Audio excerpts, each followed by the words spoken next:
बिस्मिल्लाहिर्रहमानिर्रहीम। अस्सलाम वालेकुम नाजरीन, कैसे हैं? उम्मीद करता हूँ खैरियत से होंगे। मैं हूँ दीवान और आप देख रहे हैं मेरा यूट्यूब चैनल दीवान मेडिसन। आज हम इस वीडियो में बात करेंगे विगलिप एम टैबलेट की। विगलिप एम टैबलेट का सही इस्तेमाल कैसे करते हैं और इसके इस्तेमाल से कितनी शुगर में बेहतरी आती है और शुगर कितनी होनी चाहिए, शुगर का लेवल कितना होना चाहिए जिसमें विगलिप एम टैबलेट इस्तेमाल की जाती है। तो वीडियो शुरू करते हैं। वीडियो शुरू करने से पहले अगर आप मेरे यूट्यूब चैनल पर नए हैं तो मेरा यूट्यूब चैनल सब्सक्राइब कर दें, बेल आइकन को दबा दें ताकि मेरी आने वाली सारी वीडियो आप तक बआसानी पहुंच सके। बात करें विगलिप एम के फार्मूले की तो इसमें दो फार्मूले यूज़ किए गए हैं, विल्डाग्लिप्टिन प्लस में मेटफॉर्मिन, जो आपके शुगर लेवल को कंट्रोल में लाते हैं।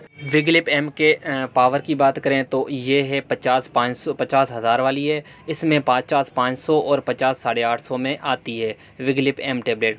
अगर बात करें शुगर लेवल की तो अगर आपका 200 से अप है, 200 है, 300 है, 400 तक है तो विगलिप एम टैबलेट इस्तेमाल कर सकते हैं। एक गोली सुबह, एक गोली शाम इस्तेमाल कर सकते हैं। उसके अलावा अगर 150 से 200 तक है तो एक गोली डेली इस्तेमाल कर सकते हैं। उसके अलावा अगर 100 से 150 तो नॉर्मल है, अगर लेकिन कभी कभार 150 से 200 तक जाता है तो आप विगलिप एम टैबलेट एक डेली इस्तेमाल कर सकते हैं। उसके अलावा खाली विगलिप आती है जिसमें विल्डाग्लिप्टिन है, वो भी आप डेली इस्तेमाल एक कर सकते हैं अगर आपकी 150 से 200 तक है शुगर तो।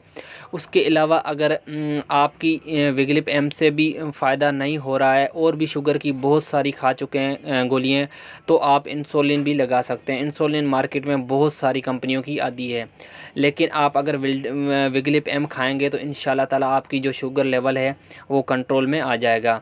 उसके अलावा अगर आपको शुगर है और शुगर के अंदर आपको जिस्म के किसी भी हिस्से में इन्फेक्शन वगैरह हुआ है तो भी आप पहले शुगर कंट्रोल में लाएंगे, फिर ही आपके इन्फेक्शन जो है वो सही होगा।